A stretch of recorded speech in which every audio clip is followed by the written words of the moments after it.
2 wraps Saturday night. Anything changed in regards to what went wrong? No, we just didn't have the consistency of effort, and they made us pay for some of our mistakes. So that's really the context of the game. That they're going very well. They're playing good football at the moment. Their intensity's good, and ours wavered during the course of the game, and they made us pay when we made mistakes. So that was essentially what we wash up of the game. Are those kind of mistakes a one-off, do you think? Yeah, they don't. I mean, mistakes happen in games. It's just whether the opposition can make you pay or not. So mistakes happen all the time. In the course of a game of football, you go for 120, 130 minutes, there's going to be mistakes all the time in games of football. So you can't get hung up on that too much. But, obviously they made us pay, which is a real credit to the way they're playing at the moment.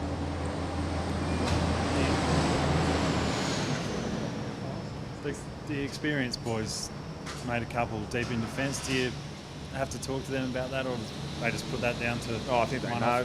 They know, and to the Bulldogs' credit, they were putting on fairly, pretty good pressure. They've been really good around the ball and off the ball, and outside of that first quarter, we were better at it. But we just made a few early, which was pretty costly. Sorry. Injuries-wise, everybody pulled up all right from the game? Yes, I think everyone's okay at this point, and would expect Isaac Heaney to train this week and be available, and Sam Reid will. The plan is to train him on Thursday, and if he gets through that, he'll be available as well. So, in an ideal world, would you like to bring them both back this weekend? We'll sit down and have a look at the team. At the moment, it's obviously on a Monday. We don't actually make those decisions on a Monday. That pans out over the course of the week, and we'll assess that as the week goes. How did you rate Woodsy? Well, he's okay. Kicked a couple of goals, and he knows where he's at Adam, and he knows he needs to keep performing every week, and what it looks like. So, his game was okay. Has he done enough to stay there, given that Isaac's probably right to come back this weekend? We'll make the decision during the week.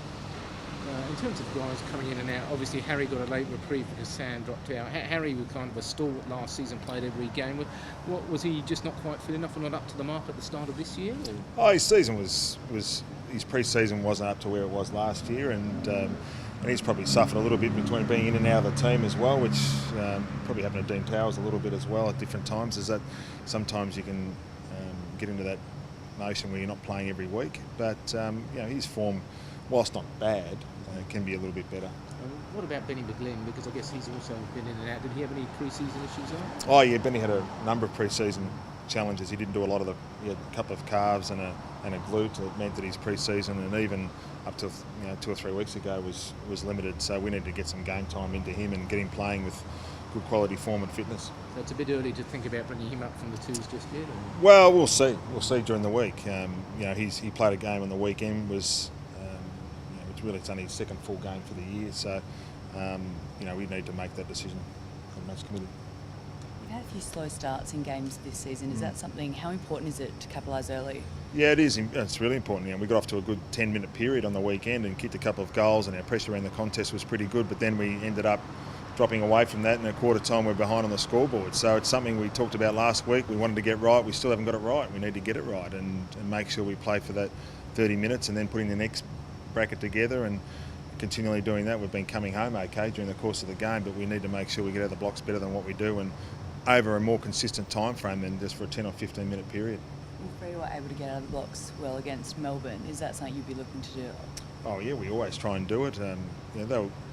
Every team has a momentum swings in games and has their turn, and even Melbourne on the weekend, their second quarter was pretty good. They came back really hard, but Fremantle were able to withstand that and then, to their credit, kick away. So it's making sure that you reduce that impact of the opposition when they've got their chance on their turn, reducing that, and then when you get your opportunity, making sure you put the score on the board, and they're areas that we're going to continue to work at.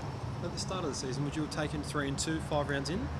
I don't sit there at the start of the season and think about wins and losses. It's more about the way we're playing, and then the wins and losses follow that, and it's about the consistency of that as well. So that's what we talk about internally. We don't sit down there and we understand at the end of the season where wins and losses count, and we need to make sure we obviously get our nose in front every week, and that's what our aim is to do every week. But we make sure that we look at what we're doing in the course of a game, every game, and addressing that. And that's what we put our energies and focus into, because there's no, that's on the back of wins and or on the back of what we do during the course of that game. In that case, do you think that 3-2 does reflect how you guys have played so far then? Well, whether we think it or not, it does. So we're 3-2.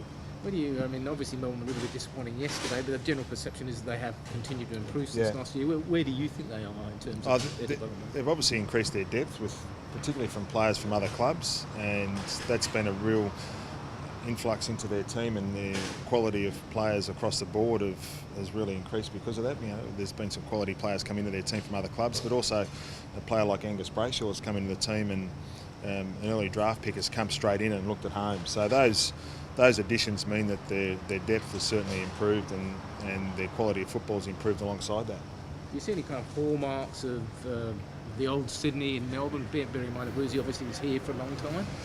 Oh, look, with all due respect to Ruse, I've got a lot of respect for Paul Ruse. I try and look at what we're doing and hopefully get that right on a weekly basis. And I'm sure Paul's, whatever he's doing at Melbourne's quality, because I've seen what he's been able to do close hand. But I'll leave that up to Ruse, and I'm sure he wants to leave the Swans up to me. Mike Pike dominated the ruck taps obviously on Saturday night, but only just won the clearances. Is that a bit disappointing? Or was that more of the Bulldogs?